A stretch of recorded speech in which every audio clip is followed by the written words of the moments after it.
Gracias, Aquí profesor. estamos, gracias. Asistencia técnica de los hijos ya es indispensable en estos tiempos. Bueno, para nosotros es un verdadero honor y un placer que nos hayan invitado a compartir con ustedes este tiempo. Es un tema que hemos preparado de una forma ligera, porque entiendo que el público es variado. De hecho, el link creo que estaba compartido para que lo pudiera ver personal no médico. Entonces, por eso quisimos preparar una conferencia más ligera y exponernos luego a las preguntas de acuerdo al interés de cada quien para profundizar de acuerdo al interés del público. Agradezco la oportunidad de compartir con ustedes este tema. Nos dedicamos básicamente a la prevención cardiovascular desde nuestra oficina y también en el trabajo de prevención cardiovascular y políticas públicas en prevención cardiovascular ya como una parte del servicio. A ver. Bueno, si hablamos de salud o de enfermedad, tenemos que irnos a la definición. La definición de la Organización Mundial de la Salud sobre salud es que es un estado de completo bienestar físico, mental y social, y no solamente debemos hacer alusión a la ausencia o presencia de enfermedades. En el caso de la salud cardiovascular, estos son 8 elementos que han sido definidos ya para poder decir que una persona goza de una plena salud cardiovascular. Esta persona tendrá que tener ausencia de todos estos elementos que tenemos aquí en pantalla. No puede ser hipertenso, no puede ser diabético, no puede tener problemas con el colesterol o los triglicéridos, debe estar en su peso ideal, no debe fumar, debe comer sano, hacer actividad física regular y llevar una vida que no tenga estrés. Si una persona reúne esos 8 elementos, entonces desde el punto de vista de la salud cardiovascular es una persona saludable. Si tiene alguno de estos elementos incluido en su cotidianidad, entonces ya es una persona que ha perdido su salud cardiovascular y debe tratar de recuperarla por diferentes elementos que nosotros tenemos. Yo voy a poner a cocinar la comida. Bueno, en la reunión de alto nivel de las Naciones Unidas del año 2011 fue necesario plantear una estrategia que pudiera reducir la mortalidad cardiovascular y la mortalidad por enfermedades no transmisibles. Sustituye, mira, a ver si puedes apagar el micrófono por ahí, por favor. Porque Tiene interferencia. Sí, claro. Están contentos. Un momentito. Sí.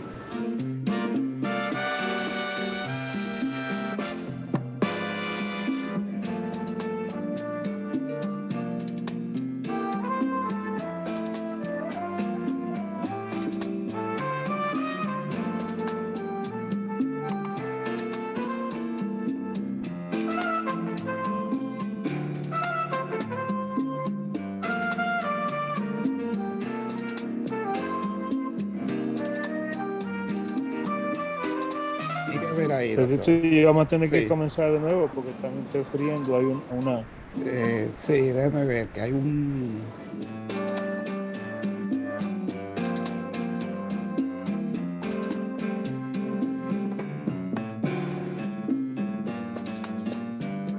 Parece que... María, por favor, cierra el micrófono. Ahora sí, ya, perdón. Gracias. Perdón, sí, era María, perdone que no lo encontraba. Perdón, doctor, gracias. Adelante. Adelante. Son de las cosas que nos pasan cuando estamos en vivo. Bueno, pues le decía que en el año 2011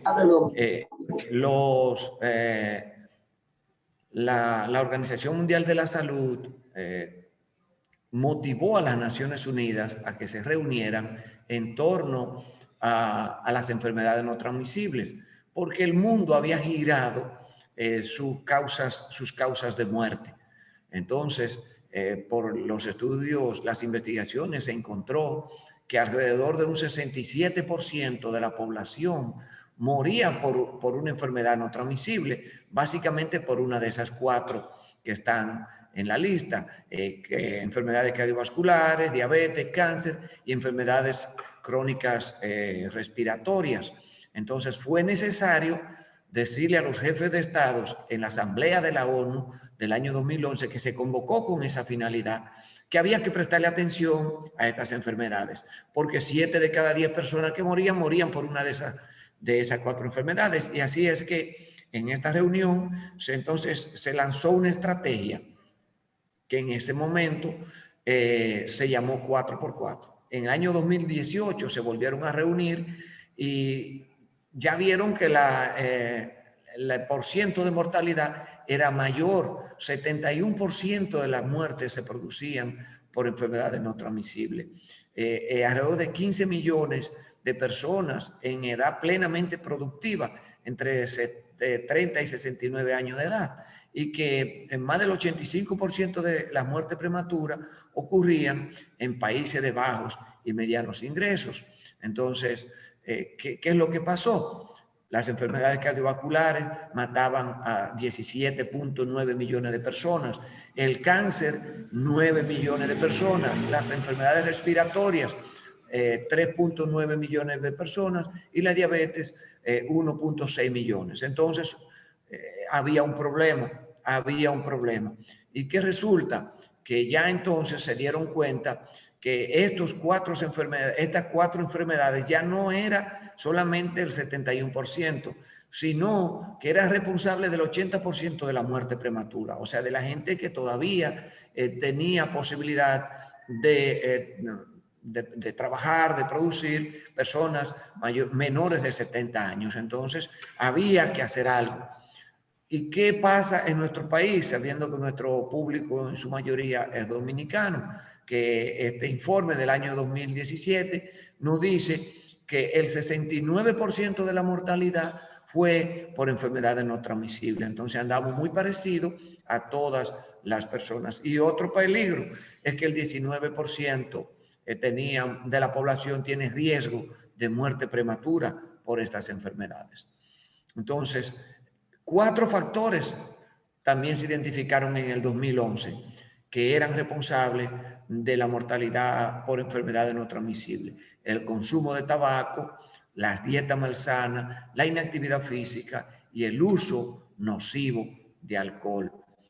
Y entonces en el 2018 ya, antes eran 4 factores, ahora 2018 se agregó un 5º factor, que es también el 5º factor de riesgo de mortalidad por enfermedades no transmisibles, que es la contaminación ambiental. Entonces tenemos 5 factores de riesgo: la dieta no saludable, el consumo de tabaco, la inactividad física, el uso nocivo de alcohol y la contaminación ambiental. Esos 5 factores de riesgo se encontró que son los responsables entonces de las 5 principales causas de muerte, que son las enfermedades mentales, las enfermedades cardiovasculares y los accidentes cerebrovasculares, los cánceres, la diabetes y las enfermedades respiratorias. Entonces, ¿qué se dieron cuenta? Ya se había trazado los Objetivos de Desarrollo Sostenible con su meta 3.4,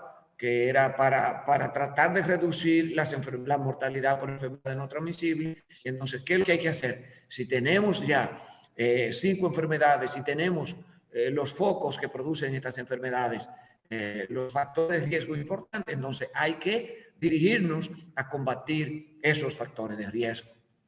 ¿Y qué pasa en el caso de las enfermedades cardiovasculares? Esto es una investigación del año 2019, encabezada por el doctor Salim Yusuf. Es un hindú que reside en Canadá y se ha dedicado a trabajar factores de riesgo y prevención cardiovascular. Publicó un estudio junto con sus colaboradores de 155,000 participantes sin enfermedad cardiovascular en 25 países. ¿Y qué se dieron cuenta? Que alrededor del 70% de la enfermedad cardiovascular y de la mortalidad son atribuibles a 14 factores de riesgo, entre ellos conductuales, metabólicos, socioeconómicos, psicosociales y ambientales, y que aproximadamente el 70% de los casos de enfermedades cardiovasculares y de muertes de la población general del estudio se atribuye a factores de riesgo modificables. Entonces, aquí nosotros no estamos hablando de edad, de sexo, de herencia. Aquí estamos hablando que hay factores que nosotros tenemos que modificar si queremos tener éxito en la prevención cardiovascular, en la prevención de enfermedades cardiovasculares y cerebrovasculares. En el caso de la aterosclerótica, enfermedad cerebral aterosclerótica, que comparte los mismos factores de riesgo que las enfermedades cardiovasculares. Entonces, hay que trabajar en esos factores de riesgo. ¿Por qué? Porque son vulnerables al cambio, sea a través de cambios en el estilo de vida o sea a tratamiento farmacológico. Entonces, como médicos o como personal de la salud en sentido general, tenemos que enfocarnos en los factores que sí podemos modificar.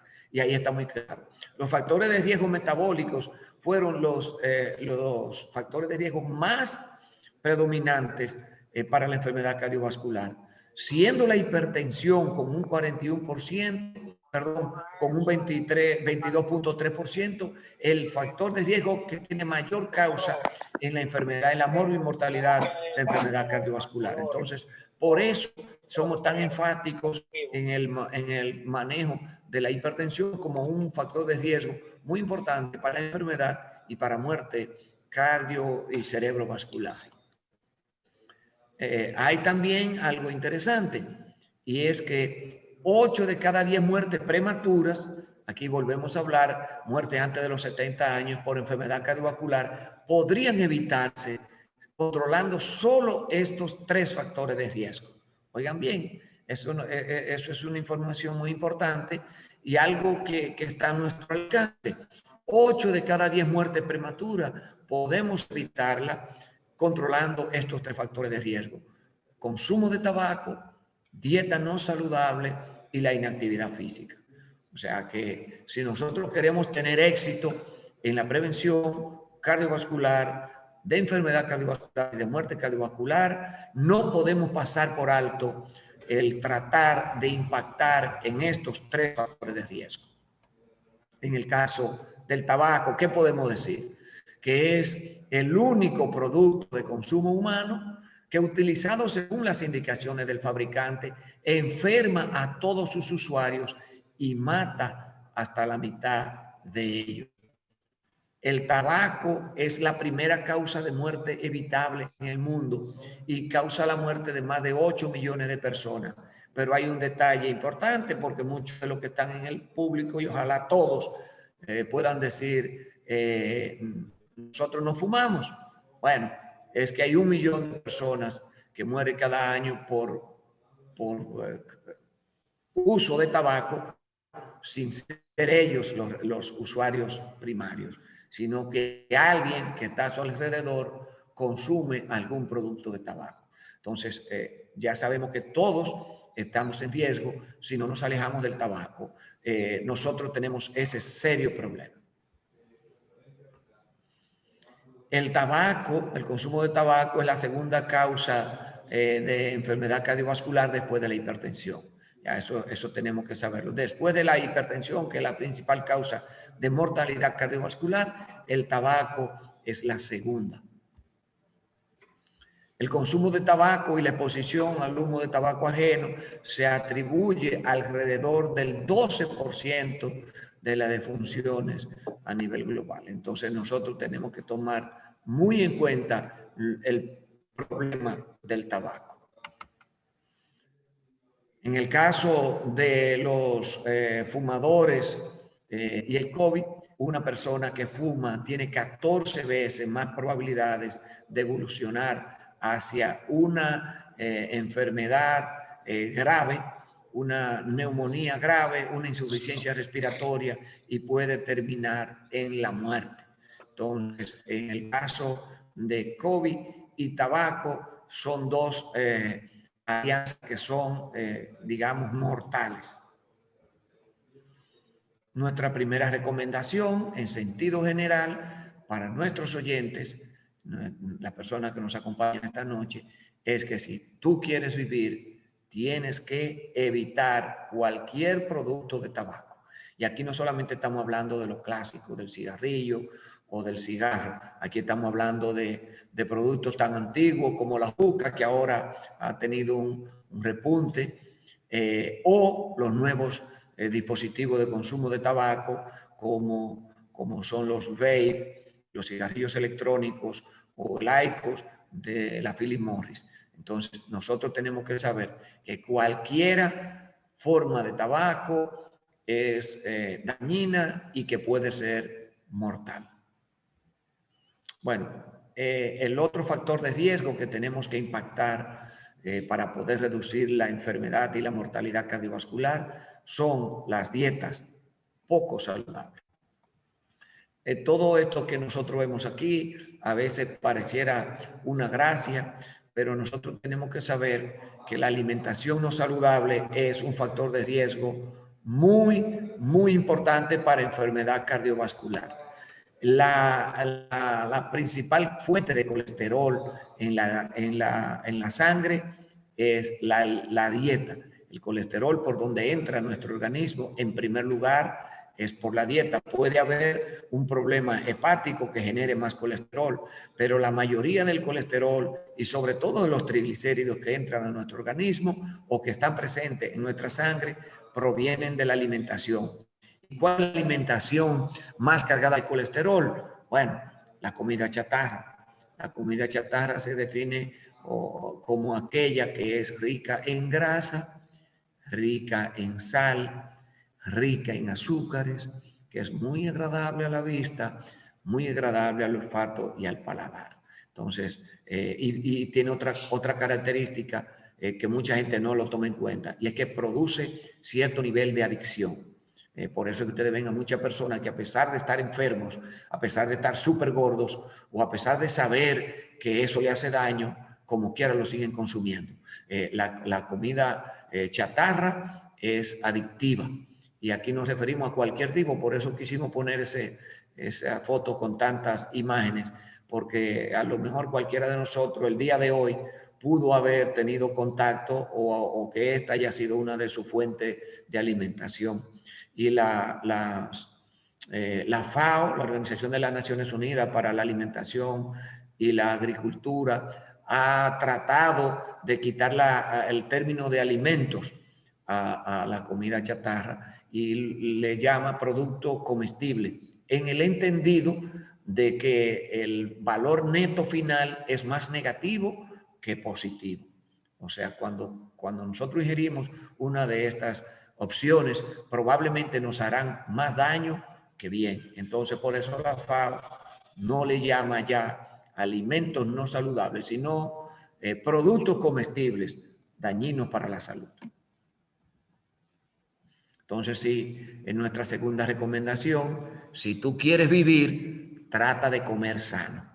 Trata de comer sano. Y una comida saludable es básicamente aquella que no tiene alimentos fritos en su dieta, que es baja en grasa, además de que no tenga cosas fritas, que es baja en azúcar, sobre todo en azúcares simples, y que es baja en sal y que tiene mucho cuidado con la cantidad que usted necesita para poder mantener la salud. Esa es la que se debe comer. ¿Y qué debe tener? Que no debe faltar en su alimentación para que sea saludable. Las frutas y los vegetales, de 4 a 5 porciones al día de frutas y vegetales, la carne preferiblemente pescado o carne blanca, y que tengamos frutos integrales que nos van a ayudar bastante por la fibra, por su impacto en la reducción del colesterol y también porque nos ayudan a poder saciarnos más que los otros alimentos. Entonces, evitar siempre los alimentos ultraprocesados porque son de mucho más fácil absorción, tienen gran fuente de calorías, de grasa, azúcar y sal. Entonces, si queremos vivir saludable, tenemos que comer saludable. Bueno, ya ustedes tuvieron a Raiza García en una ocasión anterior, la especialista en nutrición de nuestro grupo. el otro punto para poder reducir la mortalidad cardiovascular es vencer la inactividad física. La inactividad física es el cuarto factor de riesgo de mortalidad global, así como ustedes lo pueden ver. Cuarto factor de riesgo de mortalidad. Provoca el 6% de la muerte a nivel global. El 30% de la cardiopatía isquémica, el 27% de los casos de diabetes y entre el 25 y el 27% de los cánceres de mama y de colon. O sea que no hacer ejercicio o llevar una vida sedentaria no es un juego. No es que no quiero, no es que que no me gusta, es que usted definitivamente está caminando hacia la muerte si no hace ejercicio de manera regular. ¿Cuáles son los beneficios de la actividad física? Bueno, reduce el riesgo de hipertensión, de cardiopatía coronaria, de accidente cerebrovascular, de diabetes, de cáncer de mama, de cáncer de colon, de otros cánceres, de depresión y de caídas en las personas mayores. Mejora la salud ósea y funcional y es un determinante clave para el gasto energético. Por lo tanto, es fundamental para el equilibrio calórico y así nosotros vamos a tener menos aumento de peso o incluso podemos tener una pérdida de peso si estamos en sobrepeso o en obesidad. Esos son parte de los beneficios de la actividad física. De tal manera que nuestra tercera recomendación de esta noche es que si usted quiere vivir, seguir contado en el mundo de los vivos, debe realizar por menos 30 minutos de actividad física todos los días. Y aquellos que cubren con este tiempo y tienen algunas de las condiciones que nosotros hemos mencionado, las recomendaciones actuales de la guía de actividad física del año 2020 dice aumentar. Es la primera vez que vemos en una guía la recomendación de aumentar, porque siempre los médicos somos muy estáticos en decir, realice por lo menos 30 minutos de actividad física al día. Pero las recomendaciones actuales es, en vista de que hay muchos pacientes o muchas personas que hacen actividad física de manera regular y a pesar de ello tienen sobrepeso, obesidad o tienen hipertensión que no está controlada o tienen diabetes que no está controlada o tienen problemas del colesterol, entonces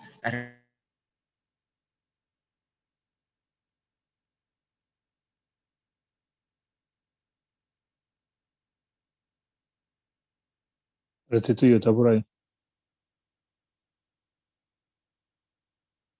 Se cayó la comunicación, Restituyo.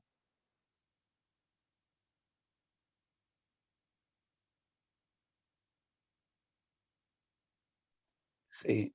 El doctor, parece que se le fue el internet al profesor. Vamos a esperar que regrese porque en la República Dominicana hay un problema muy serio con Claro y el internet. Buenas. Bueno, adelante. Ya estamos de regreso. ¿De cuándo me quedé? Pues yo no me di cuenta cuando salí. En el momento. Dígame la de... Salió en los más de 30 minutos de ejercicio por día. En la inactividad. Aquí. Exactamente. Y que los médicos... sí, que somos estáticos. Bien. Exactamente. Sí. Miren, oiga, le voy a decir una cosa. Este problema del internet aquí en nuestro país está muy difícil. Pero vamos a seguir. Comparta la pantalla, que se le fue la imagen. Puede compartir de nuevo. Ok, pues déjeme ponerme aquí. Fue la parte más interesante en la vida sedentaria. Ya. Adelante, ya se ve. Sí. Bueno, entonces, déjeme darle atrás para volver a la parte interesante. Decía que los médicos, por años, y aquí me incluyo, hemos sido estáticos en las recomendaciones de actividad física, porque eso es lo que dicen todas las guías, por lo menos 30 minutos de actividad física 5 veces a la semana. Pero el año pasado salieron unas guías de actividad física y prevención cardiovascular que dicen que ya no debemos conformarnos con recomendar eso, ¿Por qué? Porque hay personas que hacen sus 30 minutos de actividad física y están en sobrepeso o obesidad, que no están controlados de la presión, que no están controlados de la diabetes, que tienen su colesterol alto, que el riesgo cardiovascular sigue alto. Entonces, por supuesto, además de las otras recomendaciones de comer sano, de no fumar, de tener cuidado con el alcohol, debemos decirle que tiene que aumentar la actividad física. Si hace sus 30 minutos, debe subir la actividad física porque esto aumenta el beneficio de reducción de riesgo cardiovascular. Entonces, es una lesión que tenemos que tener pendiente. Si un paciente nuestro nos dice, sí, doctor, pero yo hago 30 minutos, tengo 3, 4, 5 años, es más, toda la vida he hecho ejercicio, pero está gordito o tiene la diabetes descompensada o la presión, entonces tenemos que decirle, no, señor, usted tiene que aumentar la actividad física para que aumente el beneficio. También en reducción de peso tenemos que saber que el cuerpo puede tener el momento de que se acostumbre al gasto calórico, entonces ya eso no le impacte y tenga entonces que aumentar la actividad física.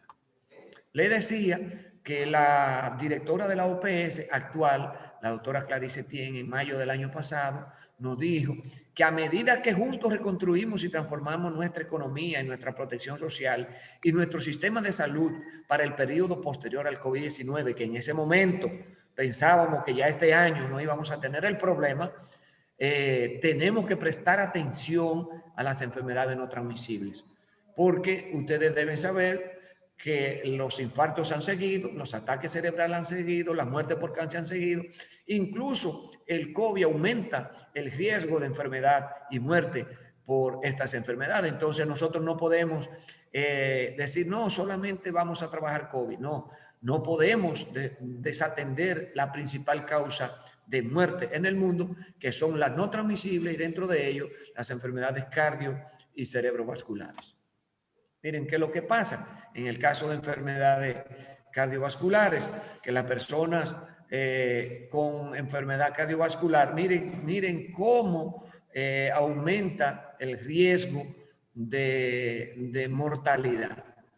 En una persona que sea sana totalmente, este es un estudio del año pasado, la tasa de letalidad era menos de un 1%.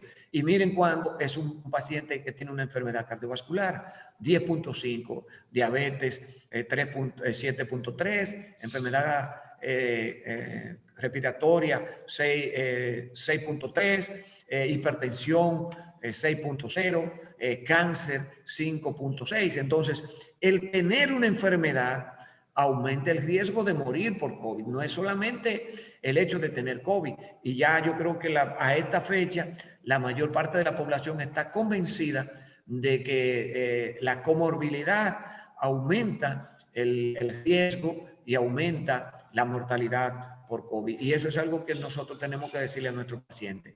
Si usted tiene una enfermedad de esta, usted tiene más riesgo de infectarse de COVID, número 1. Número 2, si se infectó de COVID, tiene más riesgo de desarrollar la enfermedad, porque muchos solamente tienen el virus y nunca se enferman.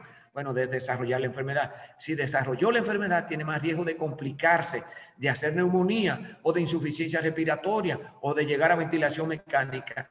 Y si eso le sucede, tiene mayor riesgo de morir. O sea que cualquiera de esas condiciones que tenemos en pantalla aumentará el riesgo de enfermedad y de muerte por COVID-19.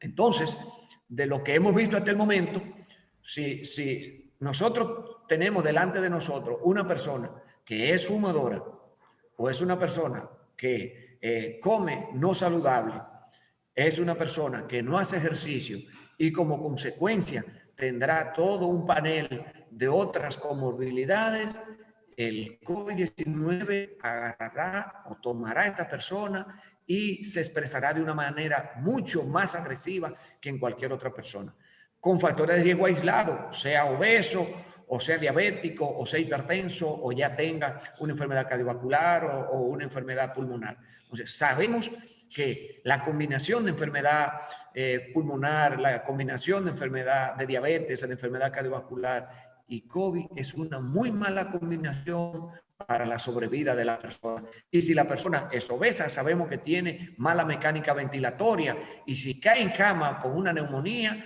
puede desarrollar una insuficiencia respiratoria e ir a ventilación mecánica con mucho más facilidad que otra persona que esté en su peso ideal. Y si cae en ventilación mecánica, tendrá menos probabilidades de salir que una persona que esté en su peso ideal. Entonces, por eso, estos factores de riesgo hay que prestarle mucha atención. La consulta. Esto es algo que nosotros no vemos todos los días. Todavía hoy yo vi un paciente que no había vuelto a la consulta después que comenzó la pandemia por el miedo al COVID.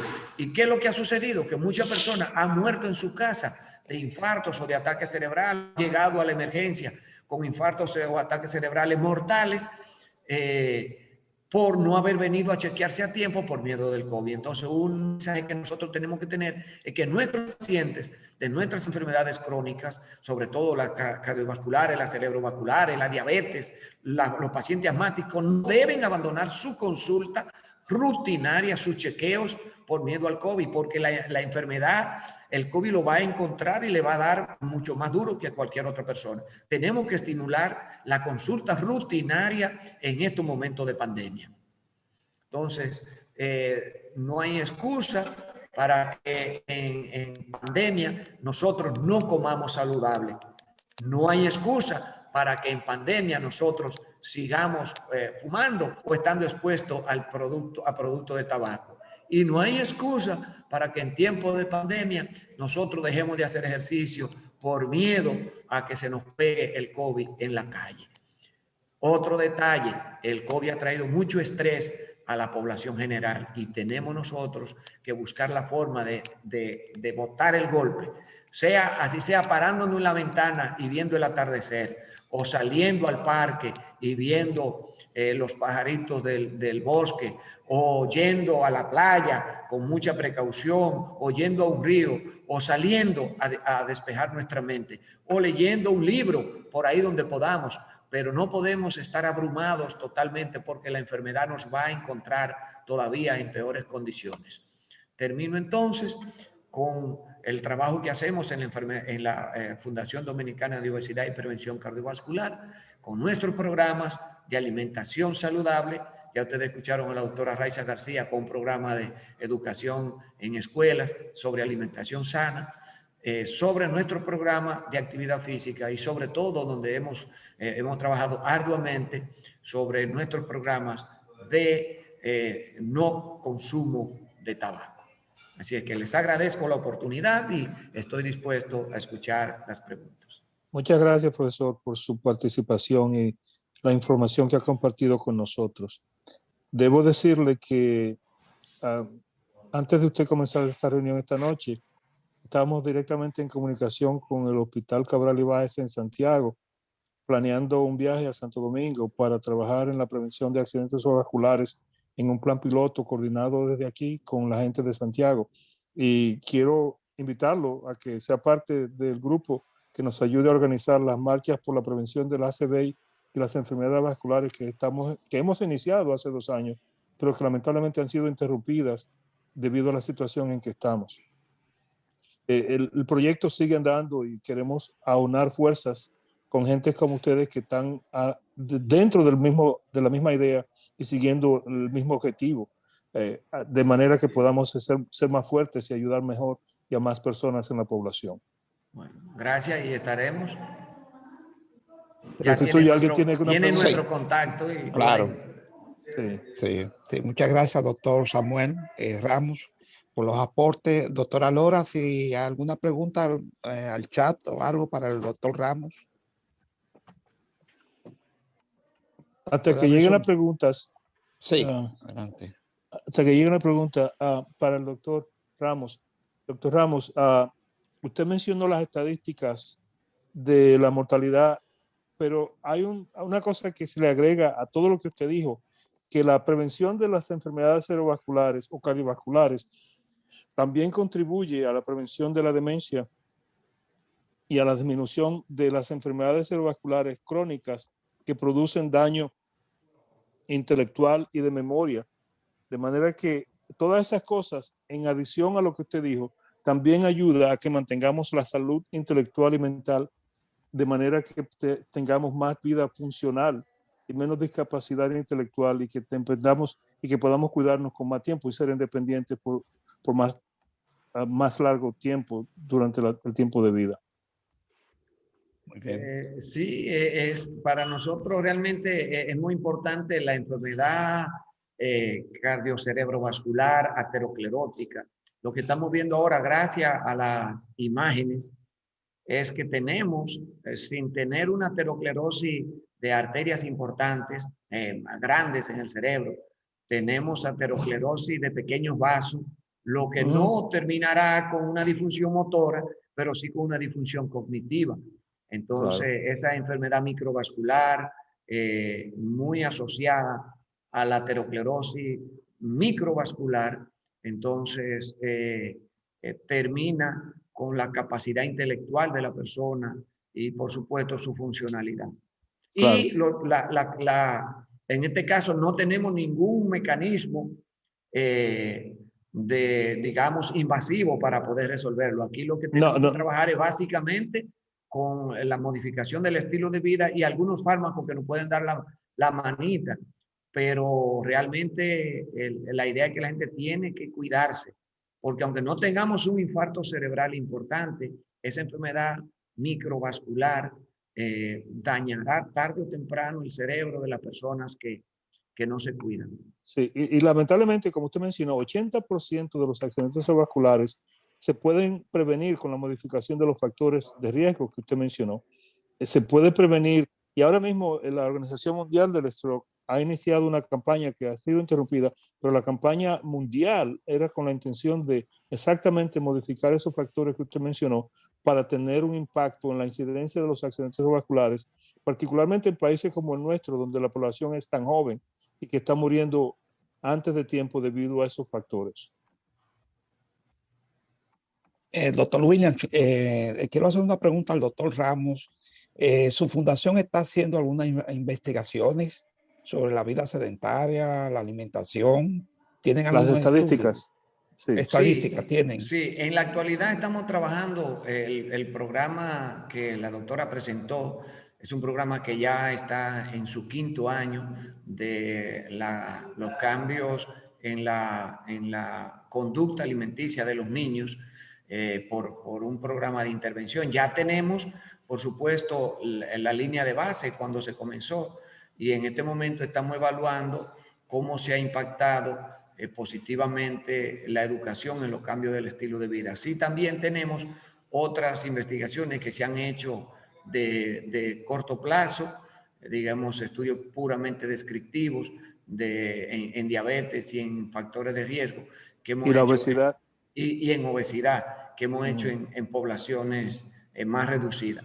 En este momento estamos trabajando el tema del tabaco y del alcohol en investigaciones que saldrán más adelante, pero sí hemos trabajado y la idea de eso es básicamente no solamente que la gente tenga y que eso sea noticia un día en un periódico, sino que eso pueda llegar a las autoridades para hacer los cambios en la política pública que son necesarios para poder tener un impacto poblacional adecuado.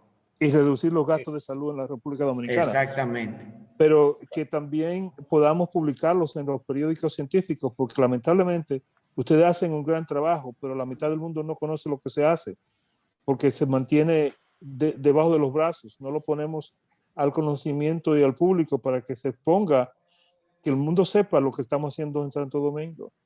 Sí, este año nosotros contamos, bueno, desde finales del año pasado con un equipo de investigación que nos está asistiendo justamente por esa situación. En Dominicana somos muy dados a hacer cosas y quedárnoslas. Entonces puede ser, muchas investigaciones incluso se presentan en congresos y ni siquiera salen de ahí. Usted no escuchó, la vio y se quedó. Creo ahí. Que Bruno tiene alguna pregunta o comentario, doctor. Sí, Bruno, por favor. Sí, gracias Samuel, excelente conferencia. Quería preguntarte, el COVID, ¿cómo ha impactado esta pandemia las enfermedades cardiovasculares? ¿cuáles complicaciones ustedes han visto en los pacientes que tienen COVID, con o sin enfermedad de corazón, con cardiopatía? Y si la pandemia ha aumentado el sedentarismo, la obesidad, y ha contribuido por el encerramiento y la cuarentena, si ha contribuido en lo que tú has revisado en tus pacientes, lo que tú has leído, con que aumenten las enfermedades cardiovasculares o que aumente la obesidad y la dieta chatarra. Sí, los informes al momento son, en alimentación ha ido muy mal, porque la persona recluida muy diferente a lo que uno pensaba, ¿verdad? Que el comer en la casa iba a mejorar, pero si ustedes se pueden dar cuenta cómo han proliferado las instituciones de venta de comida rápida. De hecho, ya hay una nueva modalidad de restaurante que es sin espacio para público. Solamente tú llamas, es un restaurante que lo único que tiene es la cocina. Entonces, eso ha proliferado de manera sustancial. Y Bruno, el año pasado salió un informe de una institución que revisó el consumo de alcohol de nuestro país, comparó el junio 2019 con junio 2020 y se consumió casi el doble de alcohol en mitad de pandemia.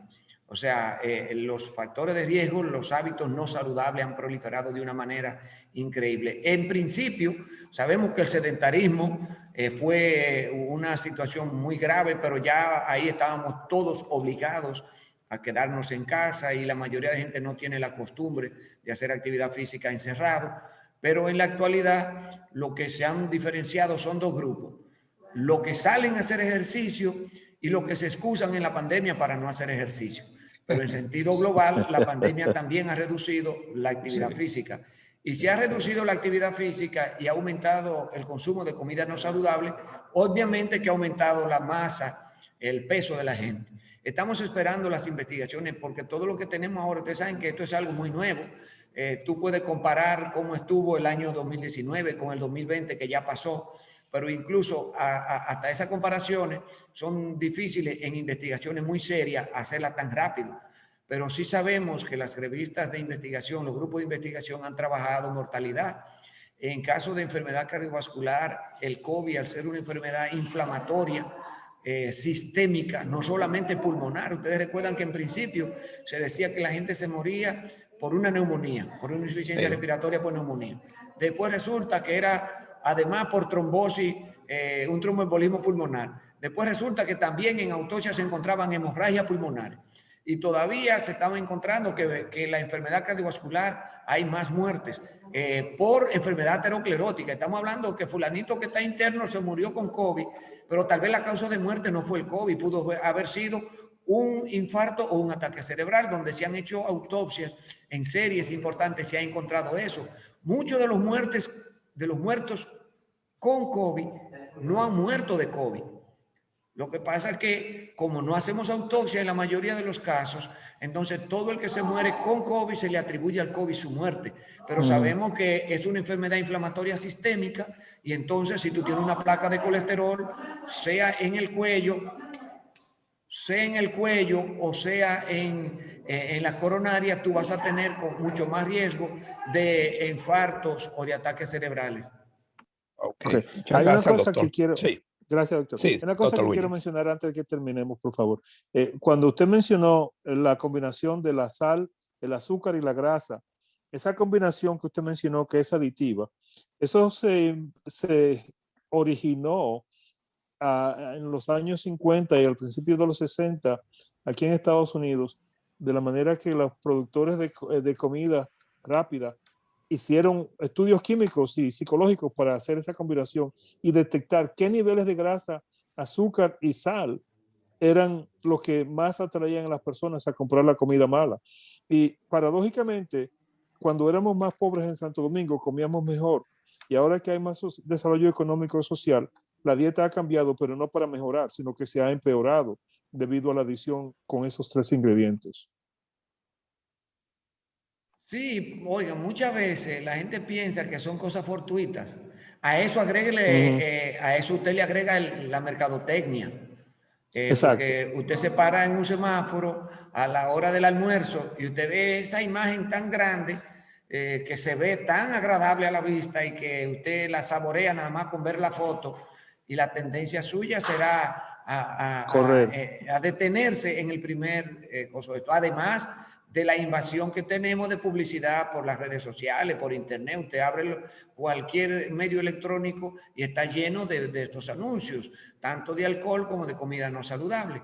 Entonces, eso no es una cosa fortuita. Esos son investigadores que hay de la conducta para poder hacer esto, investigadores de farmacobioquímica, de la conducta humana, investigadores para poder ver cómo la gente le va a aumentar las ventas. Porque muy distante a querer proporcionar alimentos, su interés es aumentar los ingresos económicos de la compañía. Doctor Ramos, sí. Doctora Lora, sí. Tiene una pregunta y a ver si podemos cerrar. Adelante, diga la pregunta. Hermosén, la doctora Hermosén tiene una pregunta. Ábrele el micrófono. Ya lo puede abrir ella. Buenas noches, adelante. Adelante. Gracias, doctor Ramos, por compartir sus conocimientos con nosotros en la noche de hoy. Y mi pregunta va enfocada en los trabajos que ya son bien conocidos de usted y su fundación. Y me gustaría ver qué recomendaciones usted nos da a los profesionales de salud para realizar estas actividades físicas que son fuera del consultorio, que son más allá de esa primera orientación que le decimos a los pacientes, no coman este tipo de comida o realicen más ejercicio. ¿Qué recomendaciones podemos promover los profesionales de salud para promover esa salud cardiovascular de forma más efectiva y que realiza usted junto con su fundación? Bueno, mira, las recomendaciones de la Organización Mundial de la Salud y de la Federación Mundial del Corazón y de muchas instituciones que tienen que ver con salud cardiovascular es que nuestra voz tiene que salir de la oficina. Yo creo que todo el que vio paciente aquí sabe que es muy difícil prevenir enfermedades sentado desde un consultorio, porque nosotros nos llegan enfermos. Y de seguro que la mayoría de nosotros, pocos hoy tuvieron una visita para decir, doctor, yo estoy bien, quise venir a ver para que usted me ayude a seguir bien. Eso no sé quién de ustedes vive de eso, pero yo por lo menos no vivo de eso. Entonces, la única manera que nosotros tenemos para poder hacer prevención cardiovascular, de enfermedad cardiovascular y de todo el paquete de las enfermedades crónicas no transmisibles es salir de la oficina. Por ejemplo, esto que estamos haciendo hoy, que en vez de yo hablar con la doctora Hermosén, que la conozco, y tener una conversación, tener actividades públicas de mayor impacto. Ir a la televisión, ir a la radio, hacer publicaciones de periódico. Ahora las redes sociales nos ayudan bastante. Y cuando queremos tener un contacto mayor con la gente, también hacer actividades comunitarias. Irnos a las iglesias, irnos a los clubes, a las escuelas, y el impacto va a ser mucho mayor. Entonces, la educación en prevención tiene que estar dirigida a la comunidad. Y ahí no hablamos de enfermos, sino hablamos de personas, porque probablemente la mayoría de nuestro público esté sano.